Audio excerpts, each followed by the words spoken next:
My name is Elena, a 25-year-old employee, and today marks a significant day, the reading of my grandfather's will. My grandfather, who raised me after my parents' tragic accident 20 years ago, passed away 6 months ago. My older sister, Nora, who was 4 years my senior, and I have been all each other had since then. Our grandparents raised us after our parents died, but we lost our grandmother to illness a few years back. Since then, my grandfather's health had slowly deteriorated. To care for him, I moved into an apartment nearby, checking in on him regularly. "You're a grown woman now, you don't need to keep running home," he would tease, but always with a twinkle in his eye. Yet, one fateful day, I arrived to find him lying in pain near the entrance. Frantic, I called an ambulance, but despite all efforts, he was gone. Nora's voice jolted me from my memories. "Hey, stop spacing out and at least make some tea," she snapped.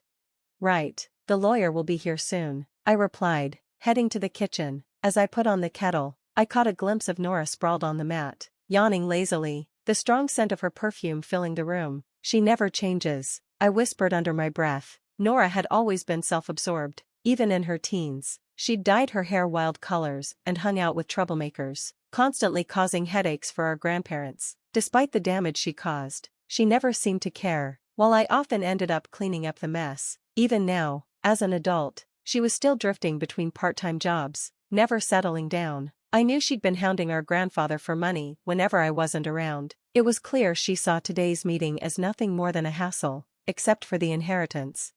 The doorbell rang, and I heard Nora's voice switch to a saccharine tone. "Oh, you must be the lawyer. Thank you for coming today," she said, her voice unnaturally formal. I placed tea leaves in the pot and joined them in the living room.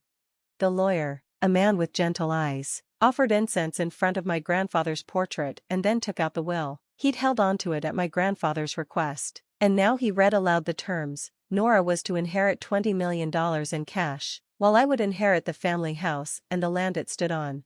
Nora burst into laughter. $20 million in cash for me, and just an old house for you? That's perfect for someone as boring as you. I tried to keep calm. "It's not just a house, the land has value too," I said, but she only laughed louder. "As if, this land is worthless in the middle of nowhere," she scoffed. "Grandpa really did favor me," she added smugly. Her reaction stung, but deep down, I understood my grandfather's intentions. He wanted me to care for the home he and Grandma had built together. Later, when I shared the news with my boyfriend, Liam, his reaction took me by surprise. "A house and land? That's incredible," he exclaimed.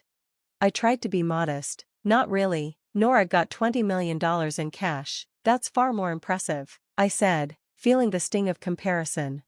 "Wow, so she's richer and more beautiful? That's quite the win," Liam joked, an insensitive comment that earned him a glare. Realizing his blunder, he added, "But hey, your happiness is worth more to me than money." Liam and I had been dating since I started working, and though he hadn't proposed yet, I thought of him as a future partner. A few days later, I visited the house I had inherited. I planned to clean up and sort through my grandfather's belongings. The house, though modest, stood on a large piece of land. I imagined what it might be like to live here, maybe with a cat to keep me company. Maintenance would be a challenge, but I'd saved diligently. Perhaps one day, I thought, even Liam could live here with me. Embarrassed by the idea, I quickly shook it off and rolled up my sleeves to start cleaning. Then my phone rang, and Nora's name flashed on the screen. "Elena, enjoying the old house?" she slurred, clearly drunk. I sighed. "It's still the afternoon. Nora, have you been drinking?" "Oh, relax, Miss Perfect. Just so you know, I'm in a luxury hotel suite right now," she boasted. "And guess who's here with me?" I rolled my eyes. "I don't care," I said, tired of her antics. "That's why Liam is tired of you," she sneered. "What?" My heart sank as Liam's voice came through the line. "Elena, I'm so sorry," he said. A cold realization hit me, but I couldn't quite believe it. "Surprised?" Nora mocked. "Ever since you introduced him, I knew I had to have him. He's so much better than you." She detailed how she'd approached Liam, who eagerly went along with her, saying she was 100 times more attractive. Stunned, I listened to their cruel words, unable to process the betrayal. "I'm really sorry," Liam repeated, but there was no sincerity in his voice. "Tell me it's not true," I whispered. "As a man, it was an opportunity one couldn't pass up," he replied, as if his actions were understandable. The coldness in his voice left me numb. I don't need someone like you, I finally managed, and Nora's laughter echoed through the line. Well, that settles it, Nora said, her voice full of mockery. From now on, let's just stop pretending we're sisters. I don't want you turning to me just because you're broke, she said before abruptly ending the call. As the line went dead, the weight of her words crashed over me, and I couldn't hold back the tears. It had been 5 years since that painful conversation. Now, I sat at home with my cat curled up in my lap, dozing peacefully as I half-heartedly attempted to work on my laptop. It was supposed to be a relaxing day off, but I had brought some tasks home. Guilt pricked at me as I gently moved the cat aside. Before I could refocus on my work, my phone buzzed, displaying an unfamiliar number. Thinking it might be work-related, I answered without hesitation. Hello? Elena, long time no see. My heart dropped, and my grip on the phone tightened. I recognized that voice immediately. It was my sister, Nora. It's you, isn't it, Elena? I knew from the way you said hello. After all, I'm your big sister, she continued. 5 years had passed, and Nora was now 34, but her tone hadn't changed one bit. A smirk played at the corners of my mouth. You haven't changed, I muttered.